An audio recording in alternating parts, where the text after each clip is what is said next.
great to see you all on our FCS Connect session for March. You all, I cannot believe that it is March. It feels like it should be maybe November, at least in terms of the things on my to-do list. It would be great if it was November instead of March, but we're glad that you all are with us this morning. I'm going to go ahead and share my screen to get us started. Give me just 1 second.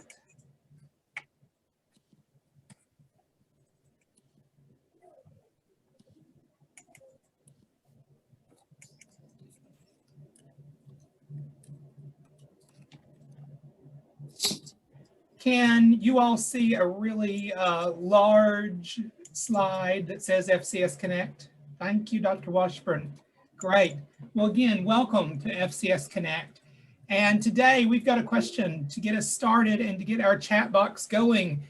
We want to know about daylight savings time. Are you going to love it or are you going to kill it? Tell us in the chat what you want to do with daylight savings time. Oh, we're getting a lot of kill it. Lots of folks are going to kill daylight savings time. And we're getting some love for daylight savings time now. I agree, Annette. Either way, just pick one and leave it alone. Yeah, indeed. Yeah, Kevin, I'm with Annette too. Other folks, love it or kill it, daylight savings time? Yeah, Benita, pick one. Indeed. These are great. Lots of different opinions about daylight savings time. I love the extra daytime in the evenings. It's really nice, but man, this week's been tough, you all. Getting up and it's still dark outside. I think I hit snooze like 3 times this morning. I was going to be doing FCS Connect from the bed if I didn't get on up and get ready. So yeah, I agree. It's a tough week for us because of this time change, but we're glad that everyone made it here and you made it on time today. Before we jump into our presentation, we're excited as always to have Dr. Fox with us. Dr. Fox wants to share a few things with the group and give us some updates. So Dr. Fox, we are going to turn it over to you. Thanks for being with us again. Thank you so much. I'm excited to be here. I will direct your attention to the screen and encourage you to fill out the Mentimeter poll. We've actually had several individuals fill that out. This is as a result of, and just continue, I'll continue to talk, and we want to make sure we leave plenty of time for our nutrition and food safety professionals, faculty to give their presentation. So I wanted to make you aware of 2 major things thence for the questions. Dr. Stokes, I wanted to say Dr. Snee, that was on my mind. Dr. Stokes has identified 2 committees. It's in the beginning stages, but one of the committees is looking at post-COVID work environments. And so they will be looking at how we transition back to work will look like, what will the options be, will people be able to work from home, etc. And so that committee is being led by Justin Crow, and we're just in the formation stages. Honestly, it was this Monday that it got identified. And the reason for my question is we're also looking at creating some decision-making models as well as some best practices for the whole system on delivery modes. So that means face-to-face or hybrid or virtual, where we're at. And I thought it would be good to sort of get a sense of where you're at in terms of those things. So this is, I'm going to leave this up. I want your feedback. And then I'm going to transition to the next slide, which will be additional sort of some of the things that this committee needs to think about. It will be a system-wide committee, and so we will have both committees will be system-wide, and it will have individuals that represent all segments of our team. So it's very important that you provide any information that you can, or ideas or questions or comments. So I'd like to just thank you for letting me have some time on the agenda. And please use this time to provide me with some feedback and some ideas. I would really appreciate it. And if there is time, I will share the results at the very end of the presentation. But thank you so much for allowing me to give that update. And I look forward to hearing Drs. Burney and Johnson present.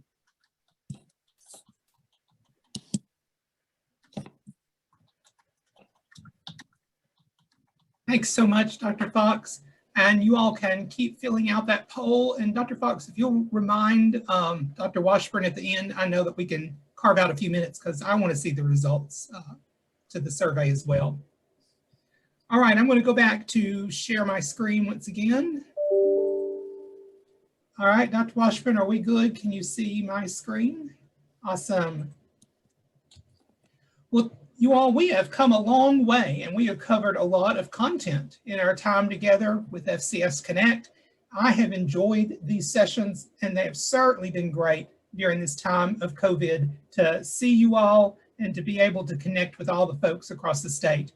Today, we're going to welcome two folks that we all know and love, Dr. Janie Burney and Dr. Kristen Johnson. They're going to be talking to us about the dietary guidelines, understanding the how behind the why.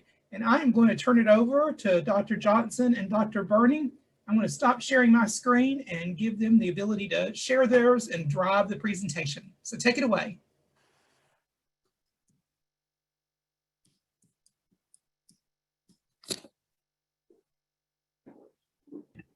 Okay, thank you. I've got a thumbs up, so I think you can all see us. I'm going to get us started today. I just wanted to say it's really nice to be here with you and talk with you all today.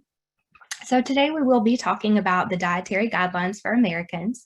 I did want to first mention that back in December, Dr. Burney and I presented an in-service training in the very beginning of December about the dietary guidelines for Americans. And at that time, the new version had not been released. And so we focused that time on how the dietary guidelines are developed, the very thorough and rigorous process, and also talked a bit about some of the major recommendations from the scientific report. So I wanted to mention that first and encourage you to visit internal resources if you're interested in learning more about the process of how our dietary guidelines for Americans are developed. Today, we'll be focusing on the new version of the dietary guidelines for Americans, the 2020 to 2025 version. And we're going to hit the highlights about this newly released version. So we're going to focus on the major guidelines, the major recommendations. We'll also talk a bit about some consumer trends and then some supporting resources. And so I'm going to go ahead and jump right in because we do have a lot of information to cover. The first guideline is really unique to this edition of the Dietary Guidelines for Americans. And that guideline is to follow a healthy dietary pattern at every stage of life. And so the underlying premise here is that it's never too early or too late to eat healthfully. And so as we think about this, it's really important to keep in mind that most everyone, regardless of their age, their race, their ethnicity, their health status, or their income, can benefit from following a healthy eating pattern. And it's important to adopt a healthy eating pattern at every stage of life. It helps to set the stage. It helps to promote good health at the stage of life that you're currently in, but it also sets the stage for good health later on throughout the lifespan. And so our dietary guidelines for Americans emphasize this heavily emphasize this and touch on these earlier stages of life for the first time. And so some of the highlights as we move throughout the lifespan, for the first 6 months, we're encouraged to exclusively feed infants human milk for at least 6 months, and through 1 year is encouraged, and even longer if desired. If human milk is not available, it's encouraged for infants to be fed iron fortified infant formula when human milk is not available throughout the first 6 months exclusively, and then throughout 1 year. And women and men are encouraged to speak with their healthcare providers about providing supplemental vitamin D soon after birth, especially for breastfed infants. At about 6 months, we're encouraged to introduce nutrient-dense complementary foods to infants at about 6 months of age. And these foods should include nutrient-dense forms across all of the food groups. And it can include allergenic foods as well, like egg products or cow's milk products. Especially for breastfed babies, it's encouraged to include foods that are rich in zinc and iron, like perhaps meat or beans. And then at 12 months, and then all the way throughout older adulthood, we're encouraged to follow a healthy dietary pattern across the whole lifespan that allows us to meet our nutrient needs, to maintain a healthy weight, and to reduce risk of chronic disease. And this is just a snapshot that our dietary guidelines include, and it shows how well we align our eating patterns with recommendations. And so an average score, or excuse me, a high score is 100. And these show average scores across the lifespan. And so you can see that the highest scores are at our youngest ages, ages 2 to 4, and at our oldest ages, ages 60 years of age and above. But as you can tell, across the lifespan, there's room for improvement to better align the way that we eat with dietary recommendations. And we know that 2020 has been a year that's had many challenges. And so you might be wondering, on average, how have people changed their diet in 2020? And so among a nationally representative sample of adults, about half have really said that their diets have stayed about the same. And I was actually a little surprised that it was that high. About 1/3 of adults have said that their diets have become healthier in 2020, and about 20%, a little less than 20%, have said that their diets became less healthy. And some of the top ways that adults report COVID-19 impacting their eating habits are eating more comfort foods, eating more when they're feeling stressed or anxious, financial hardships that have changed the foods that people can and are able to purchase, and eating foods that are prepared outside of home less frequently.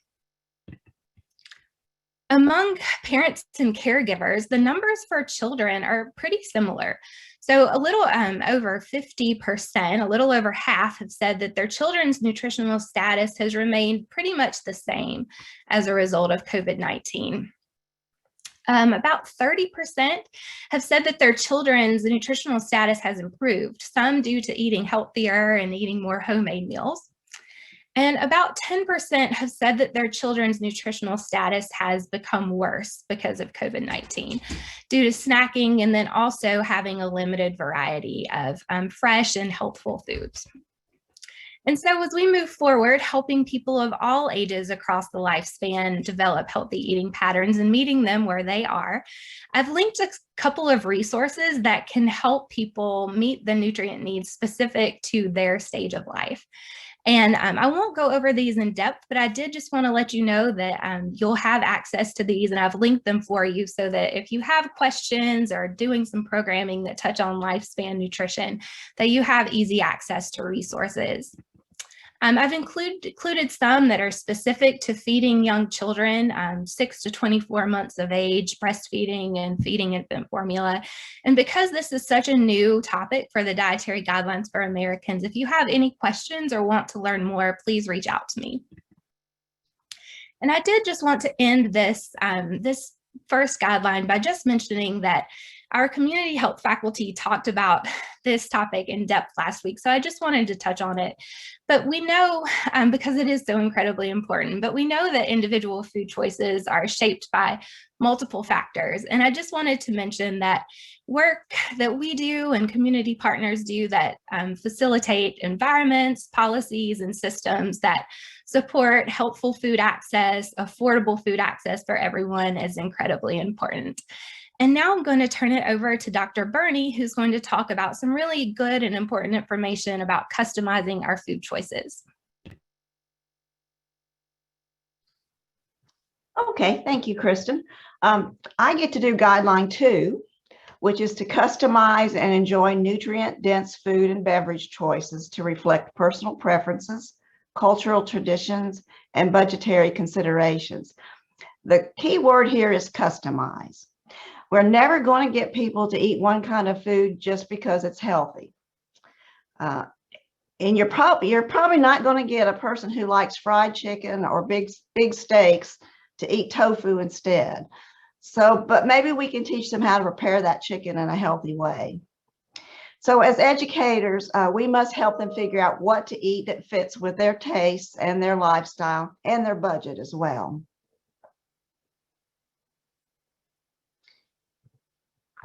So what you see here is a copy of the Dietary Guidelines for Americans, the professional edition. But really with the Dietary Guidelines, you want to start simple. And that's what it says in the consumer version of this pamphlet that was released after the Dietary Guidelines. So this booklet here that you see on the screen was written for professional audiences, people who plan programs for federal feeding programs, people who work in hospitals, us as we prepare programming for the community. It's 164 pages. So this is not something you just hand out to your clientele. But we have uploaded it to an internal resources. If you go under nutrition, then under FCS internal resources, then under nutrition and food safety, you will see dietary guidelines on that left side over there where it's right there where we have hot topics and some of those things lately.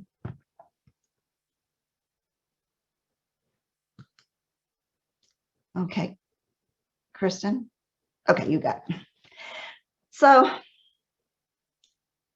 this is the translation into consumer messages that families need to achieve healthy dietary patterns. Again, start simple. That is really the key phrase here. So My Plate is one example of a consumer translation. We have other tools, but that's one people are very familiar with. It's simple enough that you can use it in various settings, and it can be adapted to customize to suit individual needs.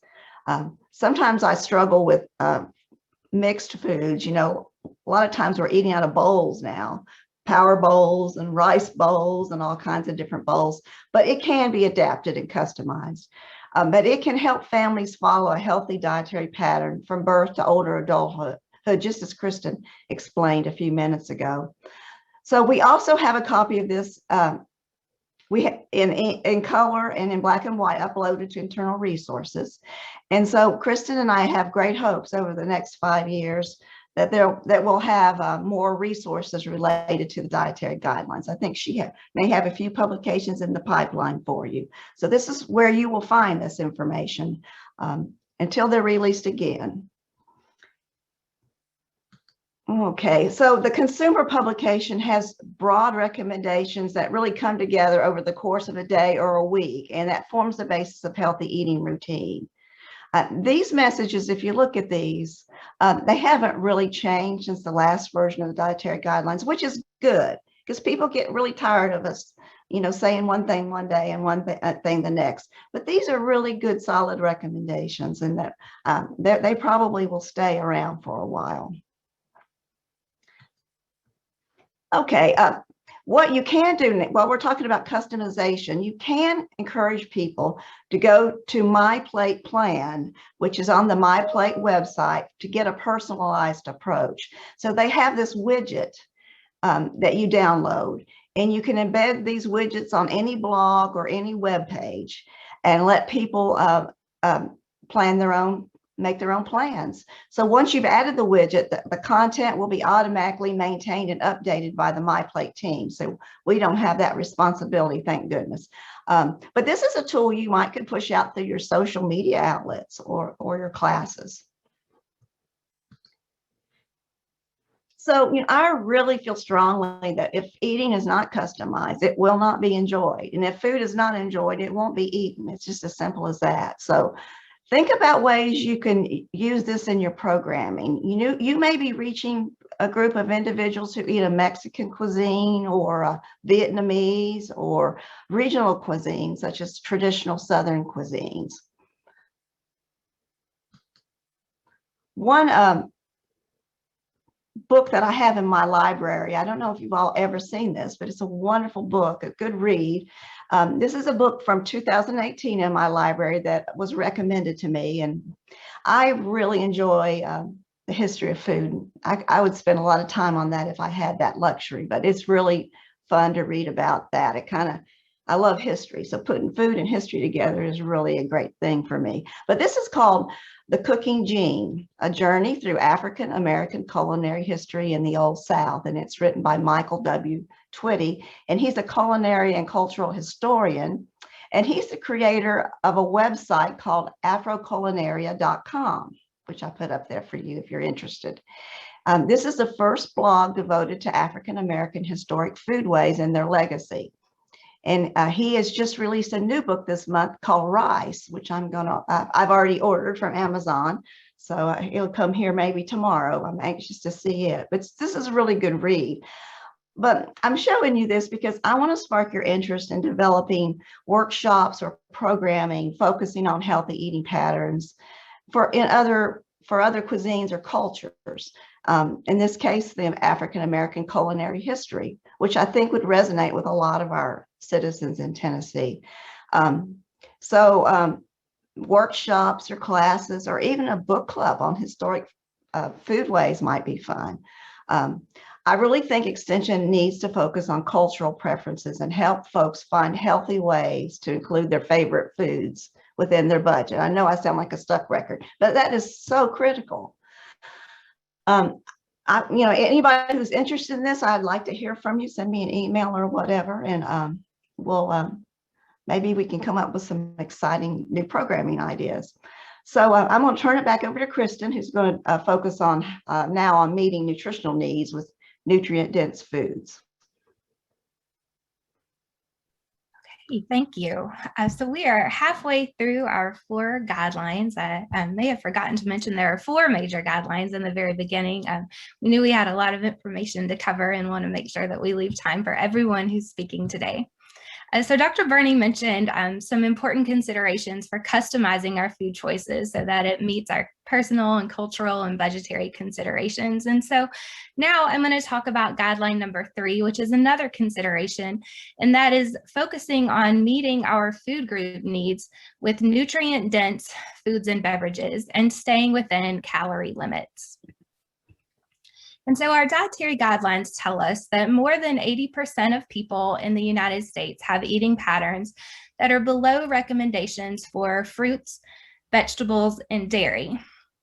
And when we look at the grain food group and the protein food group, almost or more than half of people in the United States meet or either exceed recommendations for those food groups. But when we look at the subgroups within those major food groups, that's where we're failing to meet recommendations. So on average, in the United States, people are not meeting recommendations for whole grain foods, for seafood, and for nuts, seeds, and soy products. And I thought this was an interesting survey conducted by IFIC in August of 2020. And they asked a nationally representative sample of people in the United States, when people choose foods and beverages, do they seek out nutrient-dense foods for themselves? And so the great news is that over half said that they really do seek out nutrient-dense foods for themselves, at least some of the time. So always or some of the time, over half of adults said that they sought out nutrient-dense foods. But about a third of adults said that they only do this once in a while or that they never seek out nutrient-dense foods for themselves. And when parents and caregivers were asked about healthy eating, choosing nutritional foods with nutritional value is important to parents and caregivers of children, but they also reported that there were barriers that made it hard for them to choose nutrient-dense, choose nutritious foods. And so some of the top barriers we're feeding to eating healthfully in households with children, we're having a child or an adult who are picky eaters or perceived as picky eaters. The cost and the taste of healthy food, and not having enough time to cook or prepare healthy foods. It just takes too long.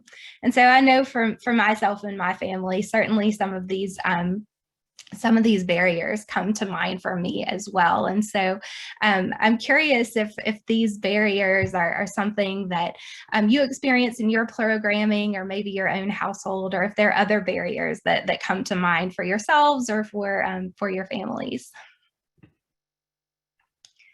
And so I wanted to really tie this back into the theme of the Dietary Guidelines for Americans, and that is to make every bite count. And this concept of choosing nutrient-dense food. So when you're trying to meet your intake goals for your food groups, trying to make every bite count. And so when I think about making every bite count, I think of having a calorie limit, and it's almost like my budget. It's like the money that I have to spend in a day. And my mission is to make wise choices with that money, with that calorie money. And so I want to make wise choices that gives my body the vitamins, the minerals, the fiber, all of those nutrients that it needs to work its best and to promote good health. But I want to stay within my budget while doing that. And so I think of this as getting more bang for your buck with your calories and making every bite count so that it fuels your body with nourishing foods. And so as we continue our important work to help consumers make every bite count, I wanted to, again, leave you with some resources that you can access to help people make nutritious food choices and make every bite count at dinner, breakfast, lunch, and during snack times. And so I've linked some of those here for you. But I also wanted to point out these resources are mostly from USDA, and they are some of the new resources that were developed because our dietary guidelines include feeding younger aged children below 2 years of age. They really have some nice resources that I think get more at that how to make those nutrient dense and nutritious food choices and can overcome some of those barriers that parents and caregivers voice as problems for feeding their family healthfully.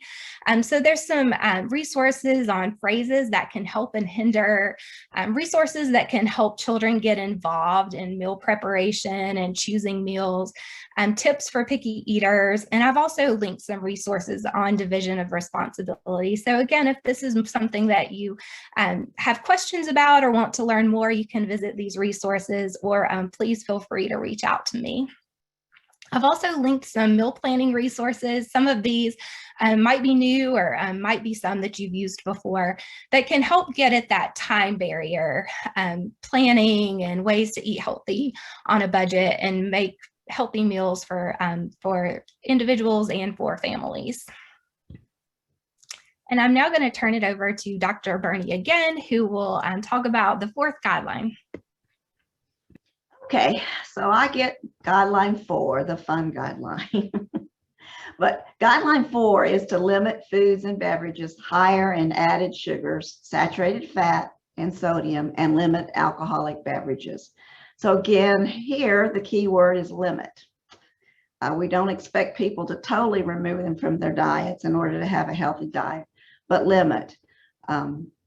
The old saying, all things in moderation, really still applies. So some nutrition messaging hasn't changed over all these years.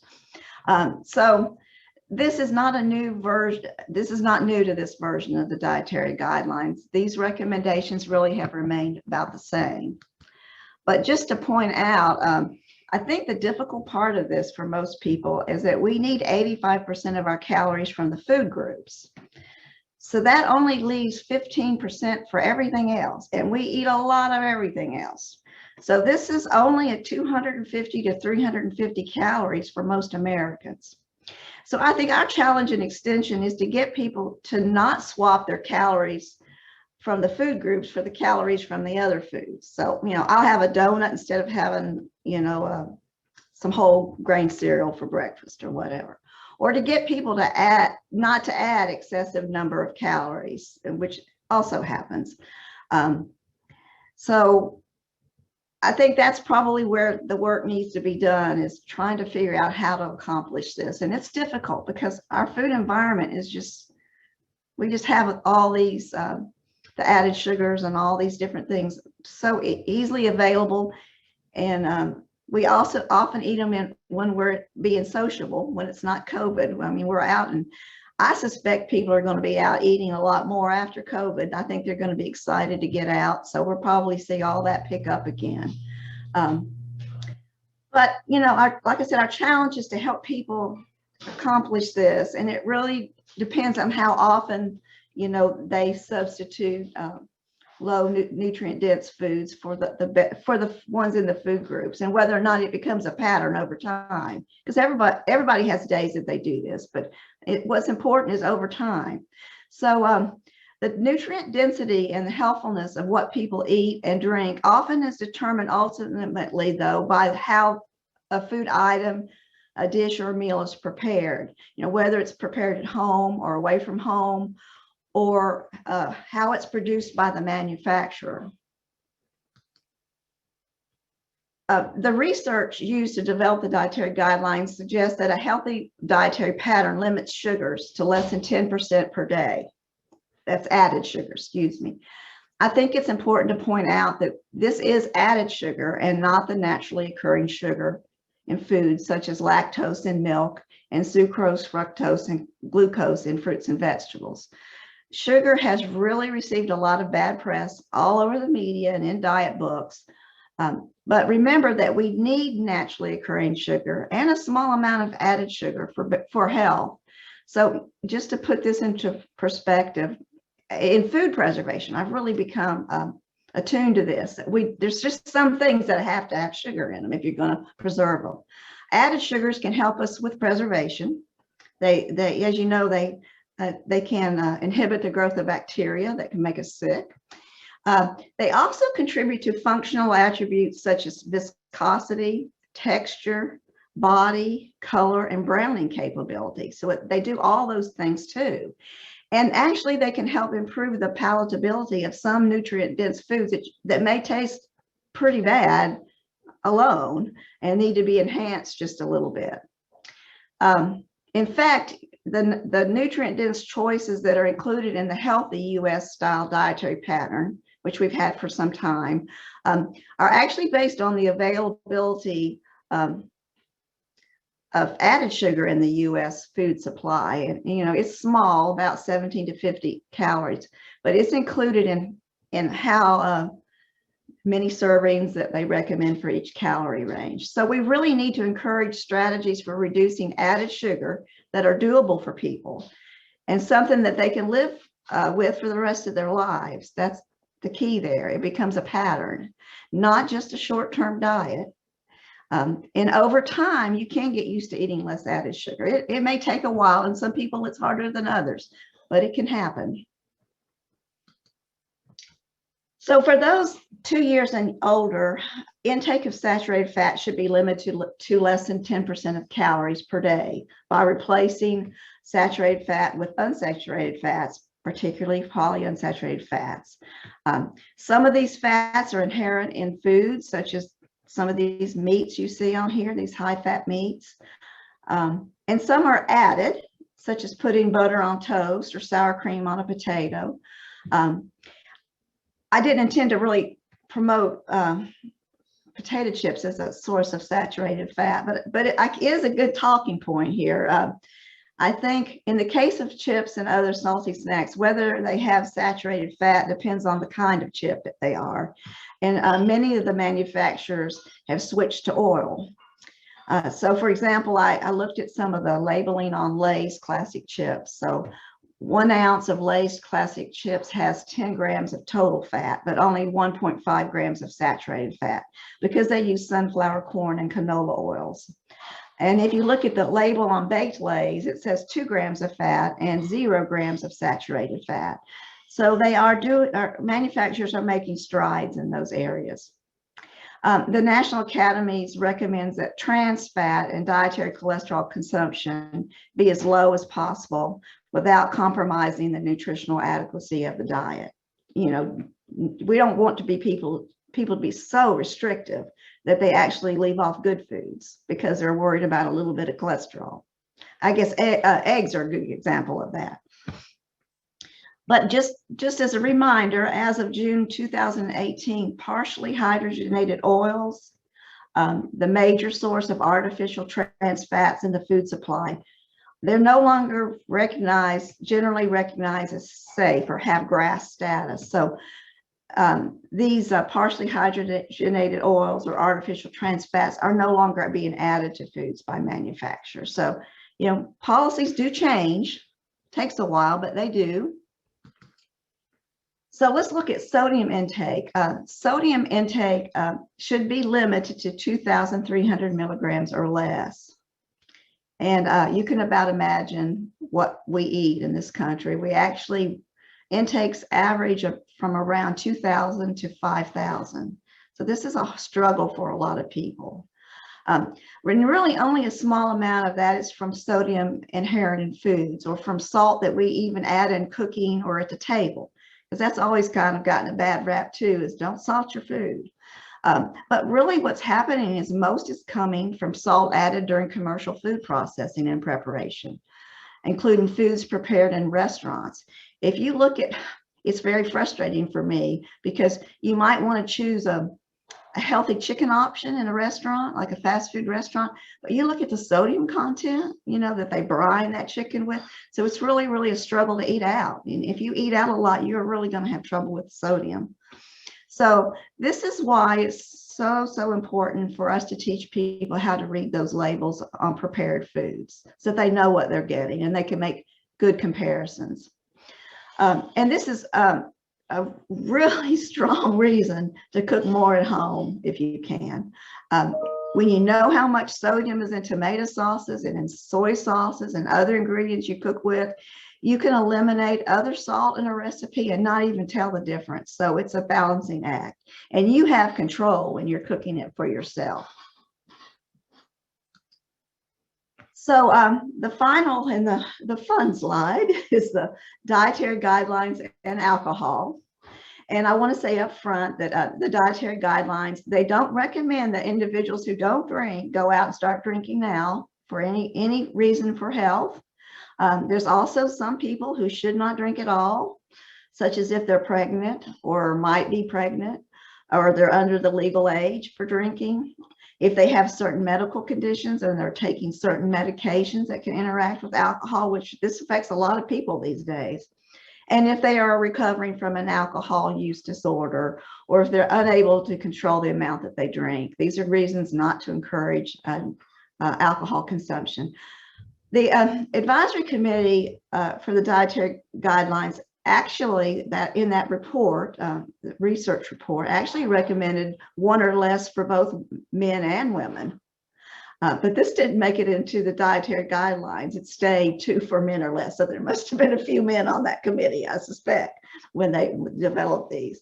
So this is really not a change from the earlier guidelines. So that's a snapshot of guideline 4, and you can read these guidelines in that professional 164-page manual on our internal resources if you want at any time. Kristen, do you want to wrap up? Or?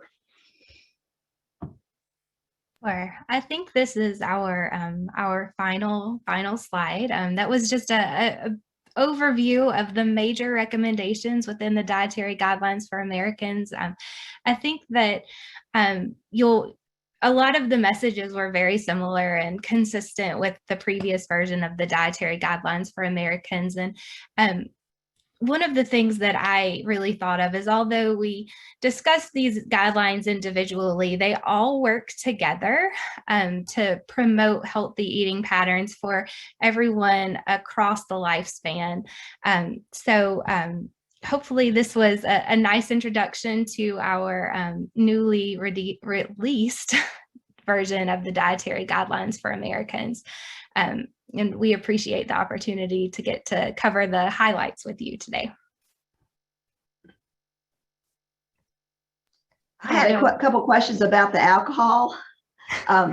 It really depends. The amount depends on what kind form of alcohol you drink.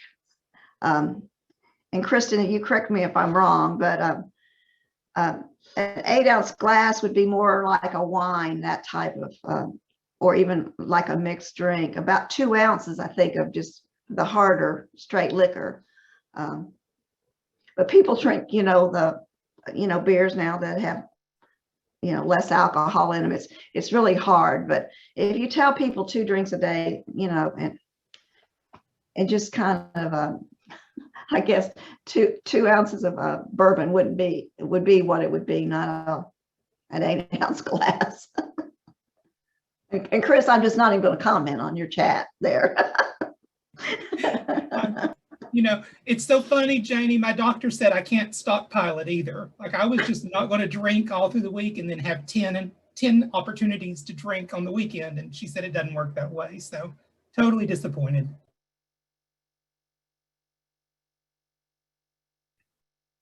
I think Carla put some information about the definition of one drink and how that compares across different types of beverages. Thank you.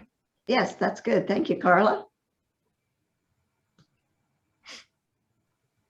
That wasn't off the top of my head. So I cited my source. You make me feel better, Carla, because it wasn't coming out of my head either. Totally had to look that one up. Yeah.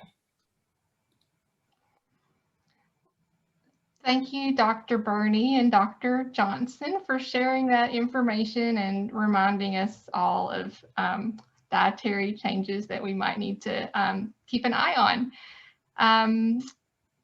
Chris is, yeah. So I am going to wrap up our session today. Does anyone have association news or updates to share? I'll share, since I'm helping with the conference in April. We're looking forward to a great FCS conference.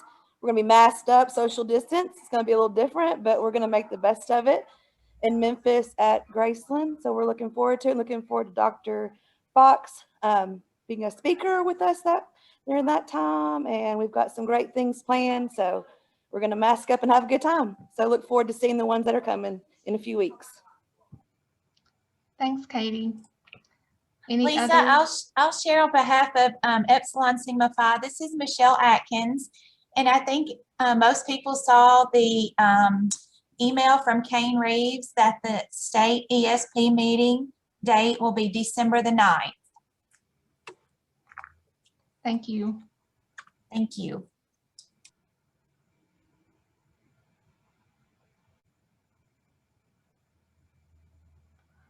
Do we have any announcements from our FCS faculty and staff or others? Requests? I'll throw one out there. There was a fact sheet published recently in the last round that they announced last Friday, all about online mental health options. And so what I did was I kind of went through everything that we could find online and reviewed them. Of course, we're listing them without endorsement of anyone in particular, but with the advent of insurance really covering telehealth options and people being more comfortable with that, that publication is out there. And on the last page of that publication, there's a comparison chart for all of the different options that you could see. And there's some really, so based if you need Spanish speaking or a more affordable option or just for teens or something like that. So I encourage you all to take a look at that. Thank you. Where can we find that? On the extension publications page, and it was also distributed via extension all email last Friday, and I'm happy to drop a link in the chat if that would be helpful. Thanks. Other announcements? Dr. Washburn, I just want to thank everyone that attended our Skill Up Tennessee trainings that we had across the regions. I really appreciate Clint and our career navigators for the great job they did pulling that together, and it was exciting to see everyone at that training. As always, if you have questions about Skill Up Tennessee, please feel free to reach out to myself, to Clint, or to your career navigator.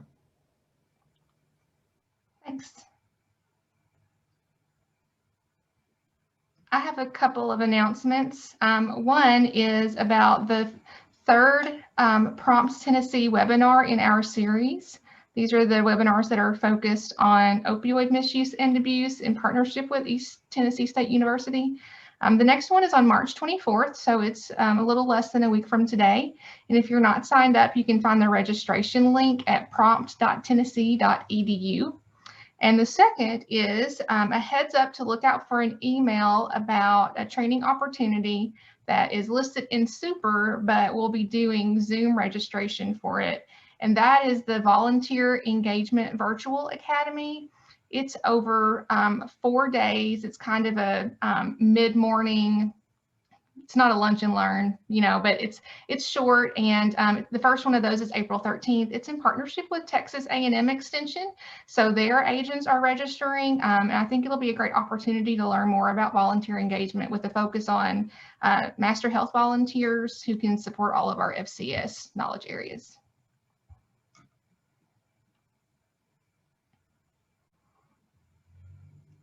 Other announcements?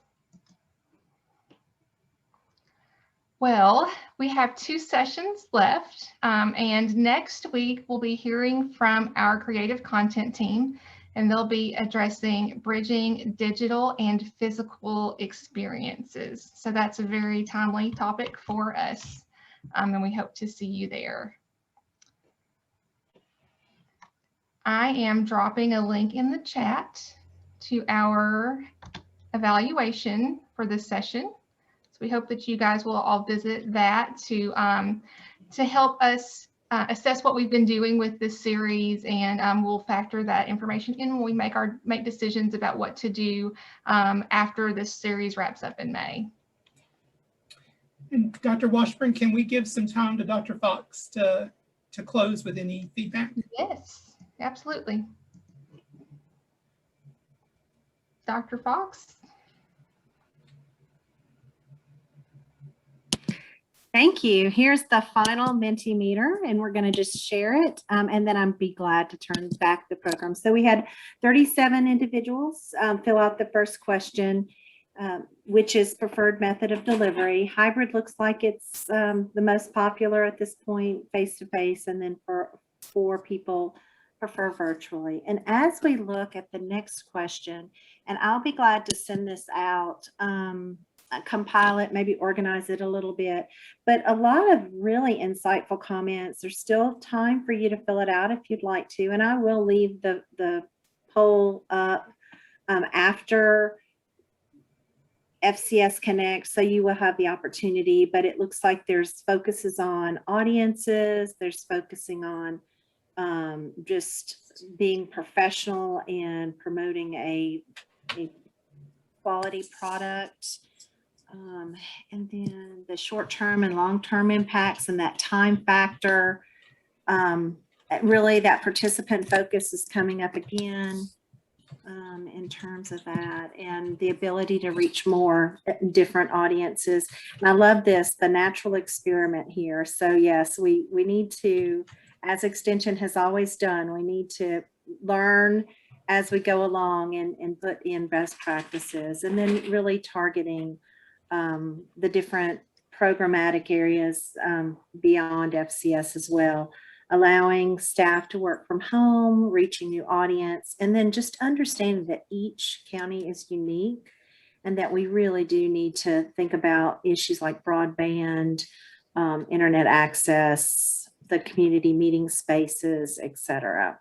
Lots of great comments on the guidance for consistency in video posting, general guidelines for virtual meetings, how to incorporate work from home titles at the office, etc. So a lot of great comments. And I appreciate, and please take the time to fill out if you haven't already. I'll turn it back over to Lisa and Chris. Thanks, Dr. Fox. Definitely interesting information for us to have, and valuable to inform what we do moving forward. Well, if there is nothing else, thank you all for joining us for the March session. Please fill out the evaluation and we will see you in April.